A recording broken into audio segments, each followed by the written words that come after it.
Happy Sabbath, everybody.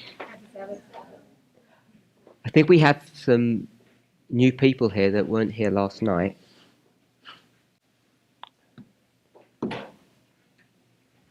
We have some people that were here last night who aren't here today. So we just want to do a brief review of what we went through yesterday evening. Who wasn't here yesterday? Just one person?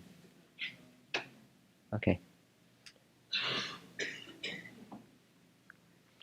So we began our study by looking at Revelation chapter 10. Revelation chapter 10, if we turn there, speaks of an angel coming down from heaven, clothed with all the symbology of the covenant. Verse 1, and I saw another mighty angel come down from heaven, clothed with a cloud, and a rainbow was upon his head, and his face was as it were the sun, and his feet as the pillars of fire. The symbology there indicates that it's Jesus, but I want us to pick up that there's a rainbow. There's a covenant that's been entered into at this juncture where this angel comes down. He had in his hand a little book open, and he set his right foot upon the sea, and his left foot on the earth. He cried with a loud voice as when a lion roareth. Then when he had cried, 7 thunders uttered their voices. So we've picked up the symbology here. We've got these 2 feet of this angel coming down, and it's 1 foot on the land and 1 foot on the sea.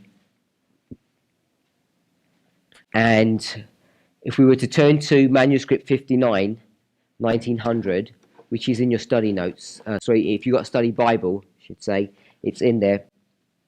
It says, the mighty angel who instructed John was no less a personage than Jesus Christ, setting his right foot on the sea and his left upon the dry land, showing the part which he is acting in the closing scenes of the great controversy with Satan. This position denotes his supreme authority, his supreme power and authority over the whole earth. So we read that far, we didn't go any further. So our first premise is that this is not a real angel that's coming down. 3 angels can't stretch that high, they're not that big. And the position denotes a number of things. What did we say it denotes when we looked at this last night?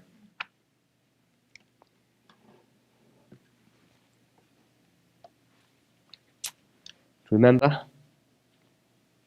The closing scenes. Closing scenes would take you to where? The end of the world. So we're at the end of the world, we know that. And it's also speaking about showing his great authority over the controversy. So this position of land and sea is indicating his supreme authority. We put those 2 thoughts together. It's his supreme authority at the end of the world. Hopefully we could see that. We didn't read in this passage. We could have read another passage that also talks about this message going worldwide. It's a worldwide message. So we have these different components that are being brought to view here. And I'm suggesting that what's being portrayed is the role of Christ through his people as they begin to make battle against the kingdom of Satan. It's going to be located in 2 particular places. One is in Europe and one is in the United States. The sea that is being portrayed here is the symbol of Europe. And how did we come to that conclusion? Where did we go to? Our main reference point. There's different places that you could go to work that out. Do you remember? World power. We went to Revelation 17. Revelation 17, we see that there's a woman who's sitting upon many waters. And those waters, another symbol of the sea, are a symbol of what? People. So that's verse 15, my sisters quoted, Revelation 17:15, which we didn't read, but we'll read that. And he said unto me, the waters which thou sawest where the whore sitteth are peoples and multitudes and nations and tongues. Now, at the end of the world, that becomes a worldwide phenomena. But if we went to the beginning of Revelation 17 and we were to understand the context of what's being discussed here, if we went to verse 3, so he carried me away in the spirit into the wilderness. So 17 verse 3, Johnny's been taken into the wilderness when he begins to see this woman and the beast on which she's sitting. So that was verse 3. If we go to verse 1, 17:1, just cutting into the verse, it says, I will show thee the judgment of the great whore that sitteth upon many waters. So Johnny's going to be shown the judgment that's going to come upon the whore who sits on many waters. And she sits on these waters throughout this whole chapter. Hopefully we can see that. But he's going to take us back to a place which is in the wilderness, which is verse 3. So this word wilderness is a symbol. And what is it a symbol of?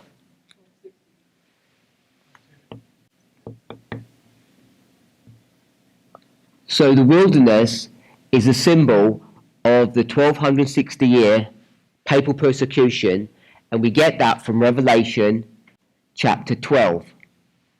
The woman in chapter 12, which is God's church, not the same woman, fled into the wilderness, into her place for 1260 years. So we know that in Revelation 17, this whore who's sitting on the many waters, verse 1, is sitting on these waters in the time period of the 1260. Yes? Can we make that connection? Now, in the 1260, so it's a long time period. It's well over 1,000 years. You go back to the 500s, the 6th century, I think you'd call that. We know that this woman is not ruling the whole world, literally the whole world. It's really focused upon Europe. So that's the logic to say here, this woman sitting in Europe in the original context that Revelation 17 is bringing us to. Revelation 17 is going to take us all the way from this history here, the 1260, all the way to the end of the world. It covers a large span of history, shows the relationship between this woman and whom. Tells you in verse 2, with whom the kings of the earth have committed fornication, and the inhabitants of the earth have been made drunk with the wine of their fornication. So this woman, this whore, has relationship with the kings of the earth. And when did it begin? In the framework of Revelation 17, the way it's portrayed here. If you go to verse 3, it says the wilderness. We can see that. So it's going from, if I were to draw it here, it would be the wilderness to, I'll call it the time of the end, because the time of the end is a period of time, as we've just shown here. So the wilderness history plus the time of the end. This would be 538, my brother just said, to 1798, to Daniel 12:1. Covers all of this span of history. Hopefully we can see that. If we were to read really, really carefully about this beast, which we haven't even discussed, which has 7 heads and 10 horns, we'd actually see that this relationship between the woman and the beast stretches way back into eternity, backwards, way back into history, long before 538. But the focus that we're making here is 538 to Daniel 12:1, the wilderness and the time of the end. So once we've made that connection, what we can begin to see is that there's this history, which I'm going to call history number 1, and there's this history, which I'm going to call history number 2. Two histories which are seamlessly dovetailed in Revelation 17. They just flow from one into the other in this seamless way. And it's a careful reading of Revelation 17 that would allow us to unpick where that transition happens and how it happens.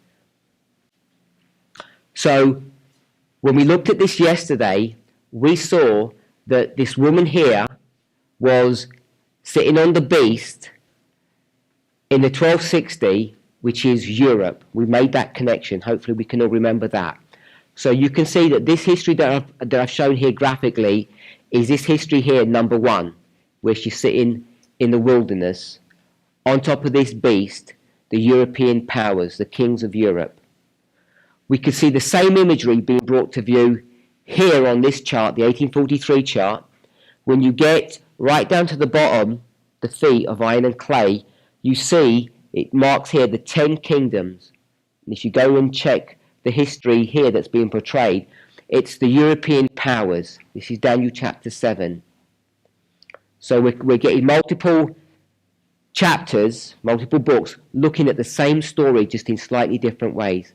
You know that there were 10 European powers, 3 of them were plucked up, leaving 7, and those 7 horns of Daniel chapter 7 are nothing more than the kings of the earth in Revelation 17. Same story, which is this history here. So we could put the 7 kings of Europe here, which are the kings of the earth. So we've got that history tied down, hopefully. Then we're going to deal with the USA. Now the USA isn't in this history from 538 to 1798. The United States begins to rise out of the earth just before 1798. But by the time you get to 1798, it then becomes the means by which this whore is going to begin to continue to interact and do what? Sit on many waters or have fornication with the kings of the earth. Hopefully we can see that connection. In 1798, there aren't many kings. There's only one king, the United States. So you're going to have to see some development from 1798 onwards where this woman's going to begin to take control not only of the United States, but the whole of the world, or the kings of the earth. So we want to make and see how that connection is put together.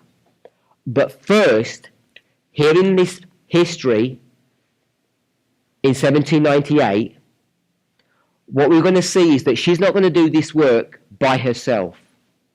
She's going to begin to use her daughters. How do we know that she has daughters? Because in verse 5, she's called a mother of harlots. So I wanted us to see that. When she's called the mother of harlots in verse 5, it's taken us to a place just here, just before 1798. So I'll mark verse 5 here. Just before 1798, she's already the mother of harlots. So she has a number of daughters. Now, one of her daughters is not a harlot. One of her daughters is not a harlot. Which daughter would that be? The one who's not a harlot? Just here. Someone said Protestantism. In fact, all of her daughters are Protestants. They're all Protestantism, like the Lutherans, the Baptists, the Methodists. All of them are Protestants, all of her daughters. But one of those is not. The Millerites. So I'll just say Protestant America, if we could use it, conceptualize it that way. So from this history to this history, one of her daughters that lives in Europe is going to leave home and move to America.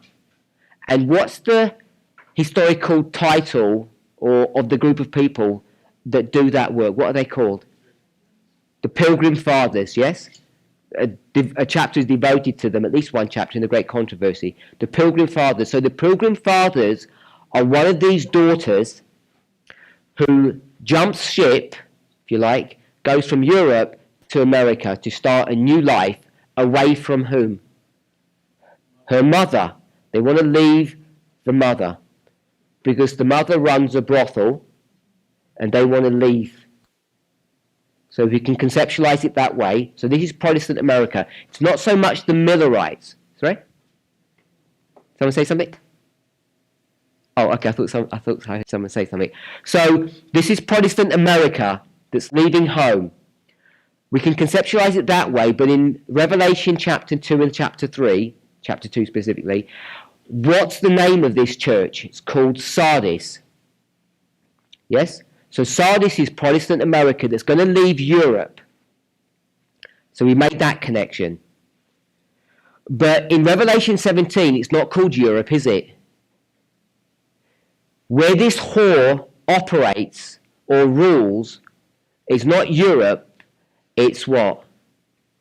It's called Babylon, because in verse 5 she's called Mystery Babylon. So this wilderness place, in fact the wilderness is not a place, it's a time. We've just defined it up here. Just want to make sure we understand that. This is Europe.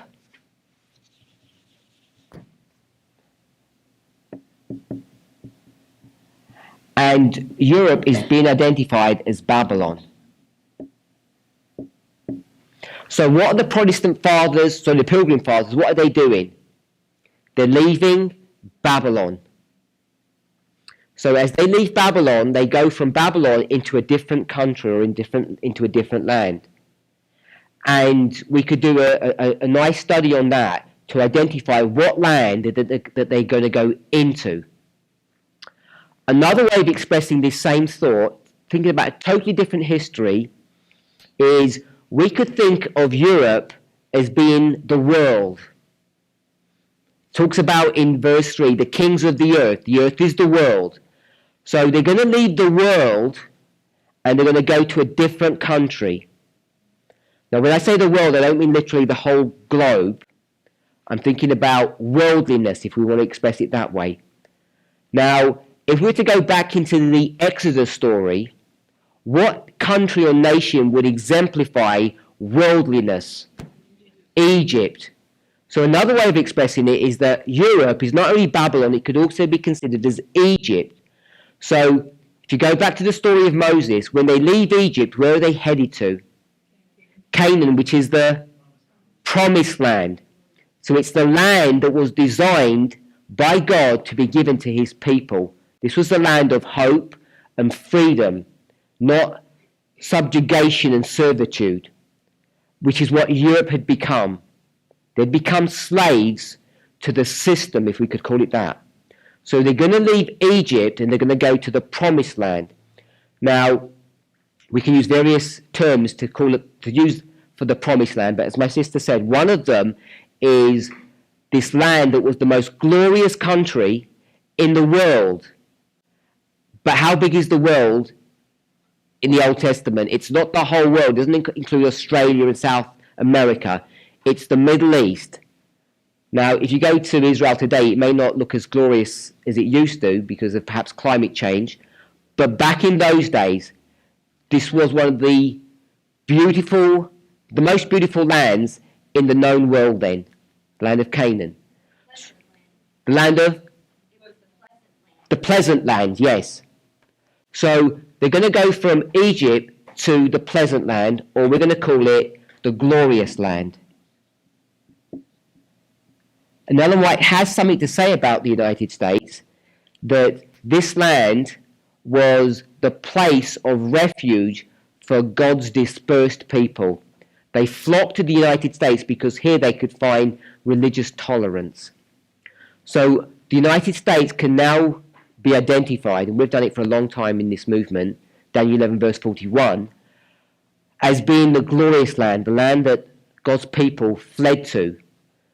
But when they fled to this land, this was the land that they're going to from Egypt. You can make that connection. You go from Egypt to the promised land. So we've got the story of Moses, Egypt to the glorious land. But in the story of Moses, this is the land of promise, the land that was given or promised to their forefather Abraham. Did he really ever take possession of it properly? He didn't. It was all by promise. So we have one story that you go from Egypt to the glorious land, which is a land of promise. We can see that. Yes? That's using the symbol of Egypt. But yesterday we used the symbol not of Egypt, but of what? Babylon. We used Babylon. Now, if you think about the story of Babylon, this is not the beginning of ancient Israel. This is well into their history. They've been in the glorious land for hundreds of years. They're going to get taken out of their own country and they're going to be shipped to where? To Babylon. This is the 70-year captivity that we've marked here. 70-year captivity by Babylon through King Nebuchadnezzar. They're already living in the glorious land before that. They're going to be taken from that land and put into Babylon. But at the end of the 70 years, what's going to happen to them? They're going to go back home, aren't they? Back to the glorious land. So if we think about Babylon, Babylon is Europe. When we go from Babylon, we're going into the glorious land. If we're thinking about Egypt, we're going into the glorious land. So we have two stories that both line up, and they're taking God's people from the world or captivity and taking them home. Now, if you were to go to the story of Egypt, we know that there's a time prophecy that brings them from Egypt into the glorious land. It's the 400 or 430-year time prophecy that was given to Abraham. I think we're all familiar with that, or at least heard about it.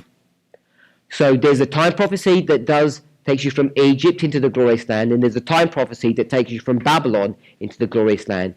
And the time prophecy that does that, we've marked here, the 2520, the 1260, and the 1290. So you have these time prophecies that bring you to this point. And that point is 1798.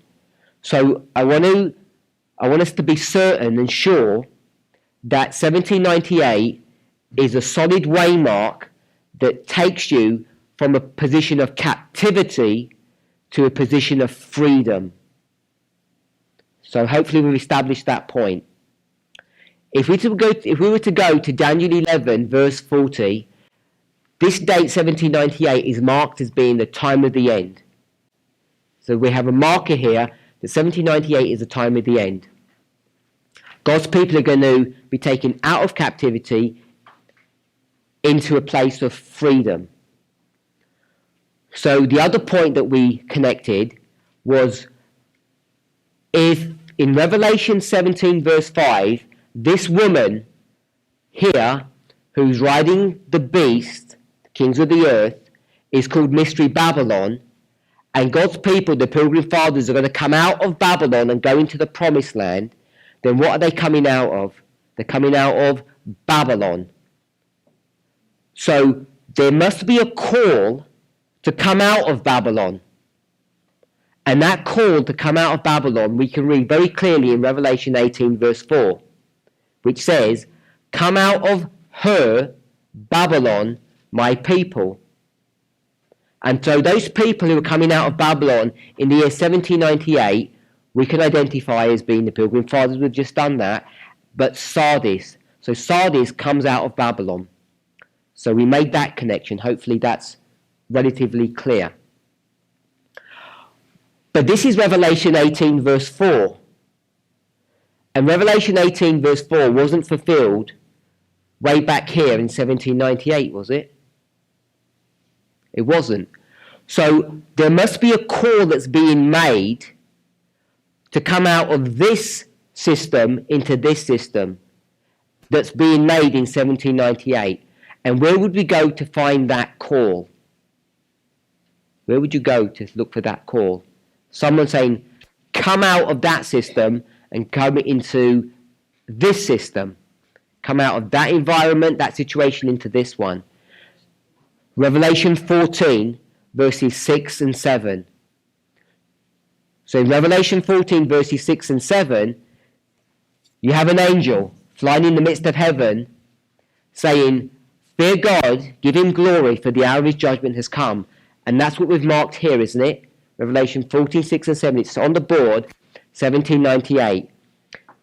So Revelation 14, 6 and 7 is what? It's a call to come out of Babylon. Yes?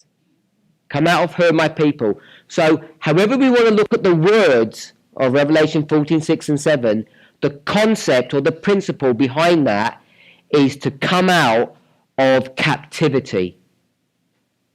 Hopefully we can see that. So I've given 3 histories now that talk about a coming out. What are the 3 histories that we've mentioned? Egypt, this one here. Babylon, which is this one here, Nebuchadnezzar. And the third one was the 1260. So we can, hopefully there are enough people who walk through that logic, so it seems to be settled in our minds, that we have 3 histories which are all identical, which are leading to the same point. Now we know that upon the testimony of 2 or 3 a thing is established. So it's an established principle that at the time of the end there's a call to do what? To come out. To come out of a system that is satanic. The first one, Egypt, that was literal. They were literally in the land. The second one was literal. They were literally in the land. The third one was literal. Even though it was symbolically Babylon, it was literal, wasn't it? They're coming out of one geographical area and moving to another. Yes? So some people might stumble over this third one, which was Europe. It's not literally Babylon, obviously, but it's geography. So you move from one geographical place to another. Now, when we're going to make an application at the end of the world, which is the time of the end, I'll put it here, time of the end. I've suggested that this is 1989. We'll demonstrate that in a moment. What are we saying? The primary waymark, or the primary, should I say, the primary characteristic of this waymark here of the time of the end is what? There's a call to come out of Babylon, or a system that's held you captive, or could I say, has captivated you. Is there a difference between held captive and being captivated? Yes, so they're both captive, but you can see that depending on how you want to express the statement, one is voluntary and one is, slave or subjugation. So I'm saying that at the time of the end, you find a situation or a dynamic that God's people have been held captive by the world. And you can identify the world as being Babylon or Egypt. They're both symbols of the world. This captivity wasn't done in a moment. It took 70 years in that story here. It took 400 years in this history here. It took over 1,000 years in this history here. So we find ourselves in a place at the end of the world where we, God's people, have been led into captivity by Babylon. So before I go and prove the connection between these two, what I want us to see is this. Just in this line here that we've got from 1798 to the Sunday Law, in 1798 there was a call to come out of captivity, wasn't there? Yes? Did God's people, Sardis, Protestant America, come out of captivity? They did. But the woman, the mother, the whore, isn't going to let her daughter escape so easily. She has a long arm that can stretch across the Atlantic, and she grabs hold of her daughter and she says, "Not so fast." Takes her quite a while. In fact, it takes her how many years? Only 46 years, which is quite a long time, to grab hold of her daughter and bring her back home. Yeah? So what we're identifying that is in the year 1844, April, if you want to be specific about the month, that the mother has grabbed hold of her daughter and says, "That was very naughty, leaving home like that. We need to bring you back home." But the daughter doesn't want to go back to Europe, does she? No. So she cuts a deal with her mother and says, "Okay, I'll come back home, but what we'll do is we'll set up shop in the new land, in the new world, not in the old." So the mother agrees to that. So right back here in 1844, you have this dynamic that the daughter begins to sit upon the land, and there begins a church-state relationship, which Jesus, right there and then, stamps upon. Or should we say, begins to stamp upon. As time progresses, this daughter is going to be joined by her mother at the end of the world, where we're going to get not just this small-scale affair that's happening between the Europeans and the United States, but this becomes a worldwide phenomena. And that's what we want to discuss in the next few moments. So I want us to see that way back here in 1844, long before any of us were born, this land lost its title of being called Protestant America because the Americans stopped protesting. And we've been brought up as Adventists, not even realizing that, thinking this is the land of freedom, and it's not, because this has been the land of captivity all the way back since 1844. But the Americans were really wise, because just prior to 1798, depending on how far you want to go back, 1776, plus or minus a few years, they set up a system that was so strong that even though the daughter began to take control and sit on this country, the institutions were set up so strongly that for 100 plus years, Americans didn't even realize what was happening. And of course, what are we speaking of? Separation of church and state. So the institutions that were developed in the Constitution were set up in such a fashion, they're so strong that it's been extremely difficult for the daughter here to properly sit upon the United States in the relationship that her mother had here back at the end of the world. But as time has progressed, that relationship has only gone from strength to strength. And it happened so subtly that when this relationship was firmly established, nobody even understands that it's happened. And today, Adventists are still waiting, aren't we? What are we waiting for? We call it the Sunday law. We're waiting for the Sunday law, but the Sunday law is just a code word for what?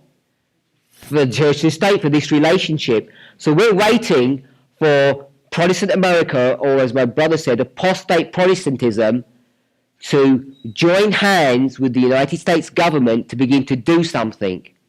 So we're waiting for a future event. An Adventist will tell you, we're not quite sure when it's going to happen, but we know it's going to happen sometime. Could happen tomorrow. Maybe it might happen tomorrow. Could it happen tomorrow? Can't happen tomorrow, can it? Yeah? Can we prophesy for sure with 100% unerring accuracy that it cannot happen tomorrow? Yes, we should be able to say yes. If we understand end time prophecy, we should be able to assert it cannot happen tomorrow, because we already know there's at least 2 or 3 major events that have to occur before the Sunday law can happen.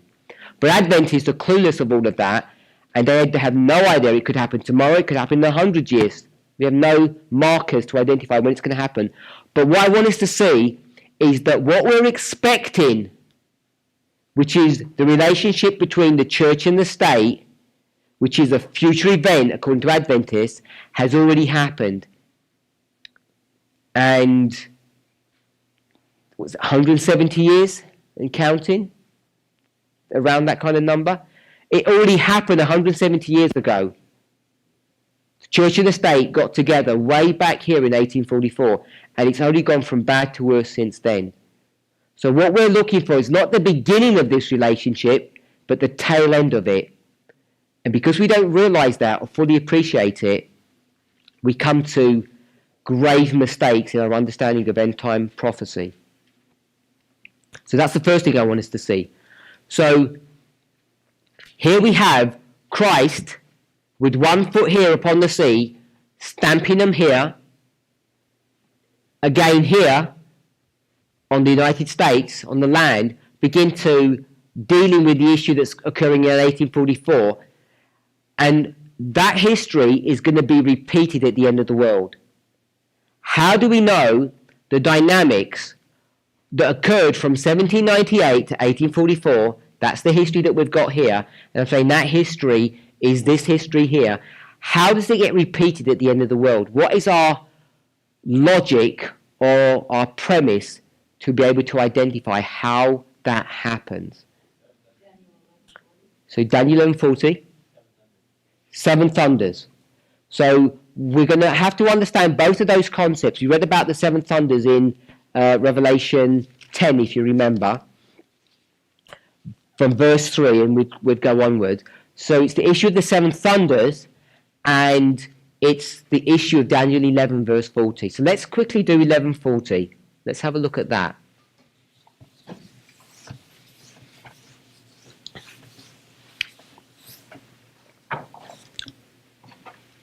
So let's read Daniel 11, verse 40.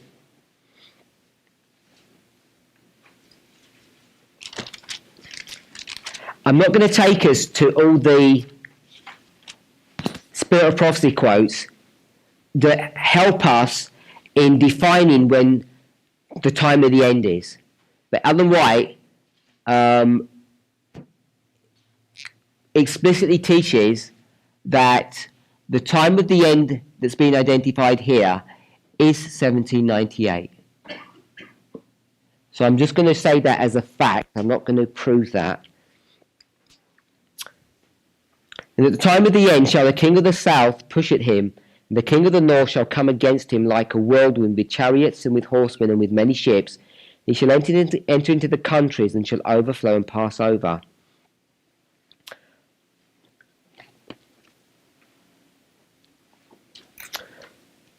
So if we go back to the beginning of the verse, it identifies someone called the king of the south. Hopefully we can see that. Now, if we were to go not only to the beginning of Daniel 11, but we were to go to other Bible passages, other Old Testament books, we would see that there's a system that's been identified that is all connected to geography. This is Israel, or Canaan, or Palestine, depending on how you want to understand it. It's also identified as Kol Syria, which is essentially a strip of land that's bordered on one side by the Mediterranean Sea. So this would be the Mediterranean Sea over here, and on the other side by the Arabian Desert or the Arabian Peninsula, or what we might call Saudi Arabia today. There was a fertile land strip that was bordered by the Mediterranean one side and the River Jordan, and a little bit over on the other side. So if you can conceptualize the geography of the Middle East. And south of that is North Africa or Egypt. And north of that is Syria. And east of that is Babylon. or Iraq. The reason why the Babylonians are called the people from the land of the north, or the king of the north, is because when they used to come and either dealt with Israel or the Egyptians, they couldn't cross the Arabian desert, so they'd go from east to the north, or westward, if I could just do it simply. They go from the east to the west, come into Syria, and then drop down. If you've got a map in the back of your Bible, you can see the geography of that. So they call the king of the north, or the people from the north, because they're always going to come from the direction of the north.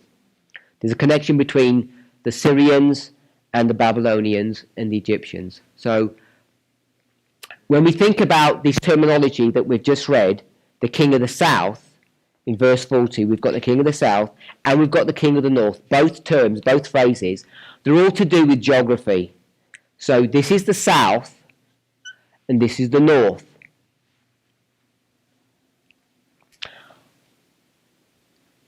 If you get to Daniel 11, the first few verses of the chapter, it begins in verse 1, "And I in the first year of Darius the Mede, even I stood to confirm and to strengthen him."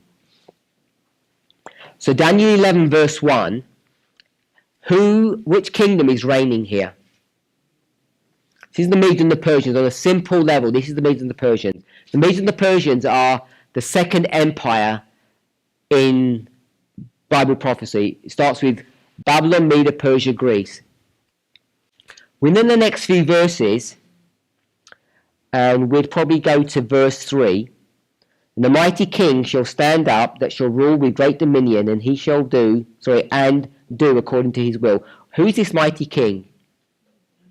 This is Alexander the Great, mighty king that shall stand up. And we're not just guessing that.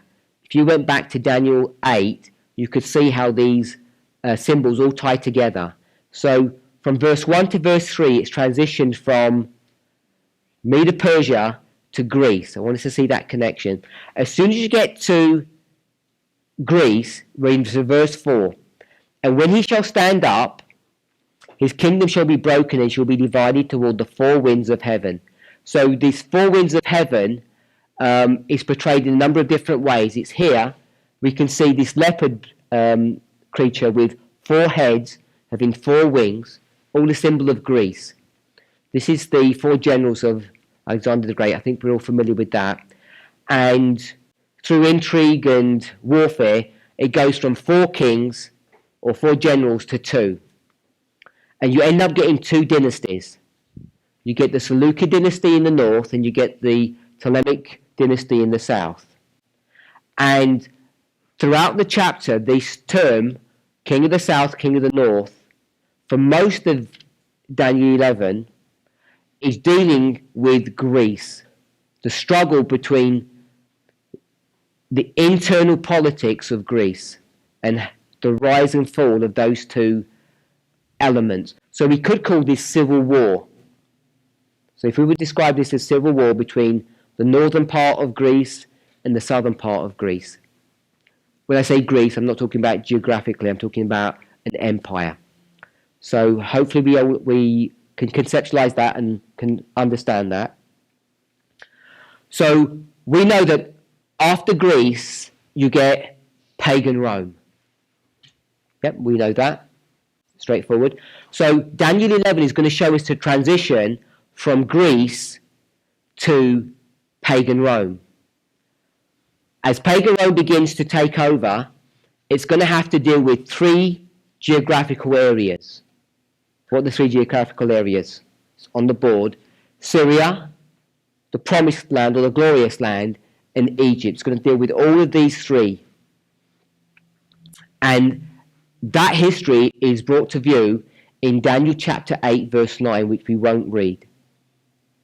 Daniel chapter 8 verse 9 is the history of how pagan Rome begins to subjugate and take control of Greece towards the very end. Once it does that, First, it's going to do that in a number of steps. So the first attack, if I use that phrase, is when it takes down Macedonia in 168. So I'll just put the number down just in case we may not be familiar with them. 168 BC, pagan Rome is going to subjugate Macedonia, or the literal land of Greece. This is at the Battle of Pydna. This is 168 BC. Once it's done that, it still hasn't really finished the work of subjugating Greece. In fact, it's only really begun. Then it's going to take down Syria. Then it's going to take down Israel, which I'll call the glorious land. And then eventually, finally, it's going to take down Egypt. And by the time it's taken down Egypt, we've got to the year 31 BC, the Battle of Actium. Everybody's familiar with the Battle of Actium? Mark Antony and Cleopatra. We've all heard those stories. Do we know Cleopatra was Grecian? She wasn't Egyptian. Yeah? Everybody knows that? Yeah? Yes. She's a Grecian princess. She's not a native Egyptian. So here we are in 31 BC. Egypt has been taken, and Egypt was the very last part of Greece. So if you're going to use this chart here, you've gone from Greece to pagan Rome, you might mark that line here as being 31 BC, the Battle of Actium. Greece is finally annihilated. When that work has been done, the king of the south essentially just goes out of history. There's now a supreme ruler, which is whom? It's pagan Rome, and he's taken the title of the King of the North. He took the title of the King of the North a long time ago, not when he took down Egypt. He's been the King of the North for a long time. Yes? Sorry? Since Syria fell, you think when Syria fell he took the title of the King of the North? Before that, Syria would have been the King of the North in Daniel 11. Let me ask you a question then. In Daniel 11 verse 40, which we've just read, so I'll jump ahead. You've got verse 40, verse 41, and verse 42. This is the first territory, the second territory, and the third territory. King of the south, glorious land, the world, or Egypt. 1, 2, 3. And who's going to take all of that over? King of the north. So, if the King of the north became the King of the north when he took down the first obstacle, it wasn't the King of the North before it took down the first obstacle, would it? Yeah? So if you're going to mark the King of the North here as being the King of the North when it takes down the first obstacle here, because this was the first, second, and third. You agree with that? If pagan Rome became the King of the North here, it wasn't the King of the North before. Syria had the title of King of the North. I understand that. But if you bring in this verse, in verse 40 it says the King of the North is going to do something. It's going to do what? Part B. It's going to take down this empire. So Rome must be identified as being the King of the North before it takes down its first territory. This one. If you're going to use a triple application of prophecy, you have to have the model fitting all the way through.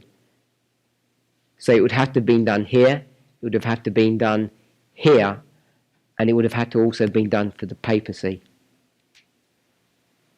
If that was too much for some people, I'll just leave it. It was just... When is papal Rome going to take down its three territories? The Heruli, Vandals, and Ostrogoths. Yeah? And I don't know what dates you give for these. This is 538. What date do you give for this one?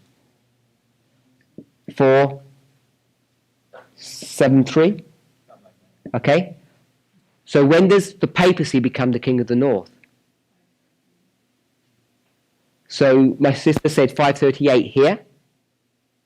So if it became the king of the north here, then at the end of the world we're saying that it became king of the north here when it took down its third territory. And in this one we're saying it became the king of the north when it took down its first. So we've got all these different models if we're going to do that. I'll give you a clue. In Revelation 13, verse 2, the dragon gave to the beast its power, seat, and great authority. Familiar with that? The sea is the throne. You familiar with that? When did it receive the throne?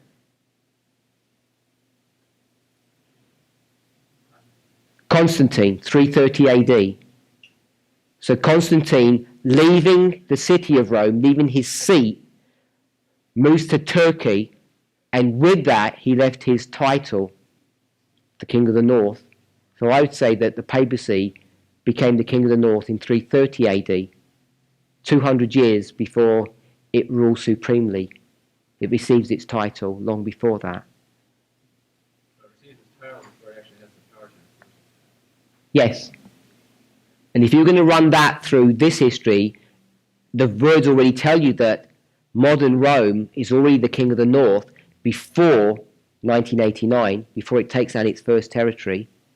So you have two histories that demonstrate that, which would mean in this history here, pagan Rome must have already taken the title of the king of the north before it took down the Syrian Empire in 64-65 AD. And we do know that they were already the dominant power before they actually conquered Syria. Syria was already in trouble.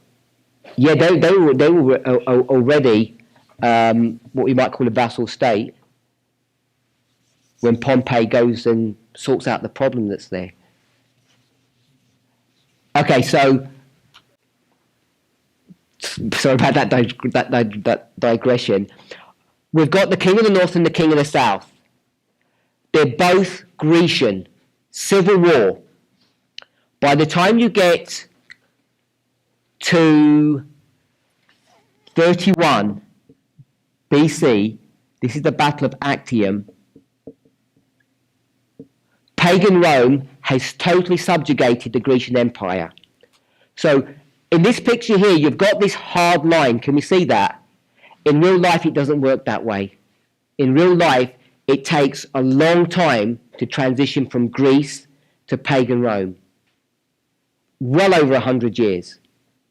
Takes a long time. So going into Daniel 11, verse 24, once pagan Rome has taken Actium, it's now going to rule supremely. And it says for a time. How long is the time? 360 years. So this takes us from 31 BC to 330 AD, which is a time 360 years. After it's ruled supremely for a time, who's going to take over? This is pagan Rome. Who takes over from pagan Rome? Papal Rome. So after it's ruled supremely, it's going to be taken over by the papacy. But it spent, I'll do it dotted here, a long time here to transition. There was a transition period before it ruled supremely. There's a transition period here for the papacy, which is approximately how long? 200 years. Sorry? Yeah? 200 years? Because we reigned from 330 to 530. So there's a transition here, approximately 200 years, that's going to take you to a place where the papacy is now going to rule supremely for 530 to 1798, 1260 years. So you can see the pattern, hopefully, of how that happens. But what I want us to see is that here in 31, when Greece was taken out of the picture, that the king of the south, which was what nation? Which was what nation? The geography was Egypt, but what nation? Greece. Yeah, this is the Grecian Empire, the Grecian nation. It's Egypt geographically, but they've taken that land. When that happened here in 31, and the Romans took over, what happened to the king of the south? So was Rome a unified empire? It was. Right from the very beginning, it had absolute control over its entire territory. There wasn't internal division until you get to the very end, where it all begins to unravel and break apart. Yes? Yes. So once the king of the south is taken out, which was part of this history, from this history onward, you've got the king of the north, which is pagan Rome, and there is no king of the south. The king of the south is a subject of history because it takes control of Egypt and the whole of the then known world, and it's going to rule supremely. But as time continues, it's going to transition from pagan Rome to papal Rome. Still the king of the north, no king of the south. So we're going to have to wait till we get all the way down to the end here, because by the time you get to 1798, what do we know that we have? You know you have the king of the south because it tells you in verse 40, the king of the south. So we have to get to a place where king of the south was here. It's been dead for a long time. If it's been dead, what does it need to do to come back here? It needs to resurrect. So we'll put the king of the south here, and I'll put an R with it.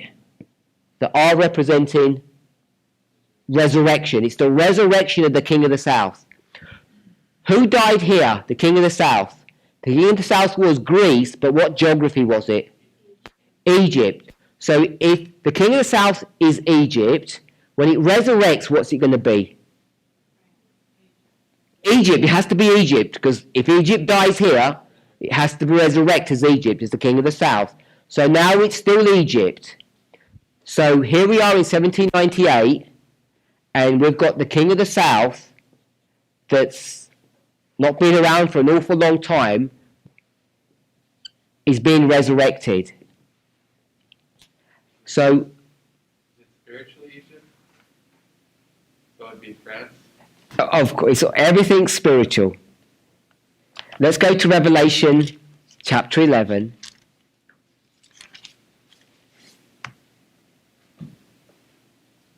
Because the Bible's going to even answer that one for us. It will tell us. Revelation chapter 11, verse 8. No, actually, maybe I don't want to read verse 8. I want to read, let me find the verse.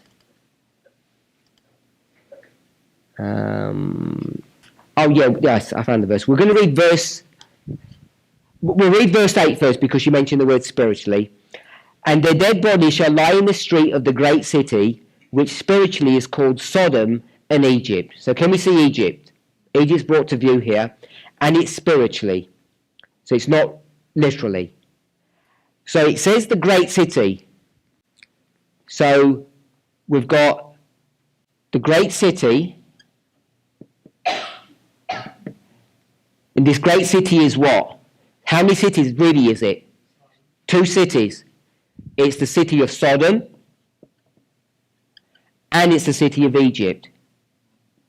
So what you need to do is you need to go back into Old Testament history and see what's so special about Sodom and what's so special about Egypt.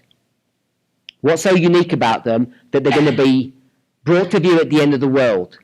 And if they're going to be brought to view at the end of the world, what are they going to be? What's going to happen to them? They're going to be resurrected. So we made a connection here between Egypt and Egypt resurrected here, king of the south, because we're in 1798. But now we've introduced another city, not just Egypt. I've called Egypt a city, but obviously a land. But it's also introducing Sodom, my sister.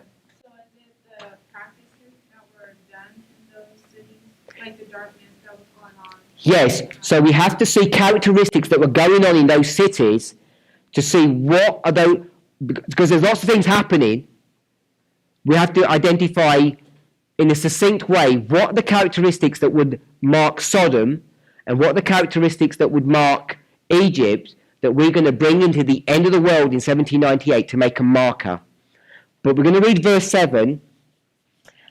And when they shall have finished their testimony, the beast that ascendeth out of the bottomless pit shall make war against them, and shall overcome them and kill them. So in verse 7, what's it identifying? A beast. We can see that? There was a beast that comes out of the pit. So I'm suggesting that the beast is the great city, is Sodom and Gomorrah. So I put Sodom and Gomorrah together because they're not just one. Sodom and Egypt, sorry. All of these two symbols, the great city, Sodom and Egypt, are another way of expressing the term beast, or a power that's going to do something. And what does this beast do? Comes out of the bottomless pit. If we were to check what Ellen White says about a bottomless pit,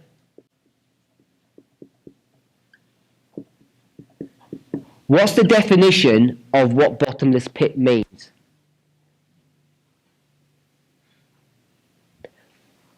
I'll find the passage during the break because we're gonna stop now. But the bottomless pit, someone? Doesn't she say something about the condition of the earth was before? Okay, so Void and without form? my understanding is the phrase bottomless pit, and it occurs 3 times in the scriptures for 3 different powers. This is one of them. Do we know what the other one is? Islam is another one. Do we know what the other one is? It's the papacy, Rome. 3 people identify, 3 groups, 3 powers identify that. The bottomless pit is, I'm suggesting, a new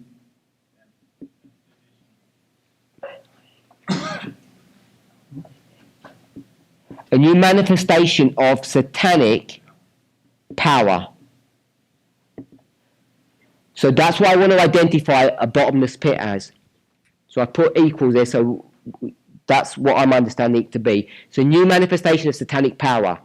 Does that sound right? I think it does, because we've got King of the South, which was the manifestation of what kind of a power? Satanic power. But now it's been resurrected, so we've got a resurrection, same power is being resurrected, but it's not the same. Let me rephrase it. It's not just the same, but it's different. There's something new about it. It's a new manifestation of satanic power. That's why it's identifying that it comes out of a bottomless pit. So it's the same, because it's Egypt and Egypt. It says it's Egypt, but there's something new about it. And the thing that's new about it is that it's not some country in the Middle East. It's some country in Europe, and it's all symbolic. But it's going to pick up those same characteristics. So when you see a bottomless pit, it's something that's already there in the past, but when it resurrects, there's something new or different about it. That's what I want us to see, this phrase, bottomless pit.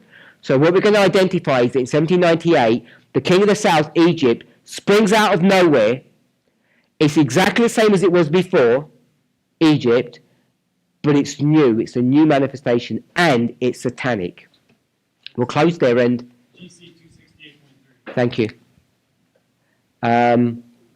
GC 268.3. You want to just read that phrase, and then we'll close. But yeah, it says, but here is brought to view a new manifestation of satanic power. Okay, so it says the bottomless pit is a new manifestation of satanic power. I'm saying that's the definition of what that symbol means. Let's pray.